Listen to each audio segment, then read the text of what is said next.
ദീർഘകാലമായി നിലനിന്നിരുന്ന സൗഹൃദ ബന്ധം പുതിയ തലത്തിലേക്ക് ഉയർത്തിക്കൊണ്ട് ആണവായുധ ശേഷിയുള്ള പാകിസ്ഥാനും സൗദി അറേബ്യയും ഒരു സംയുക്ത പ്രതിരോധ ഉടമ്പടിയിൽ ഒപ്പുവെച്ചെന്ന വാർത്ത ആഗോളതലത്തിൽ രാഷ്ട്രീയ സൈനിക നിരീക്ഷകരുടെ ശ്രദ്ധ ആകർഷിച്ചിരിക്കുകയാണ്.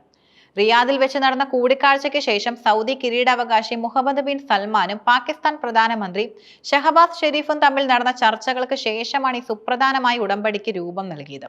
ഇത് കേവലം ഒരു സഹകരണ കരാർ എന്നതിനപ്പുറം പശ്ചിമേഷ്യൻ മേഖലയിലെ രാഷ്ട്രീയവും സൈനികവുമായ സമവാക്യങ്ങളെ അപ്പാടെ മാറ്റിമറിക്കാൻ ശേഷിയുള്ള ഒരു നീക്കമായി വിലയിരുത്തപ്പെടുന്നു.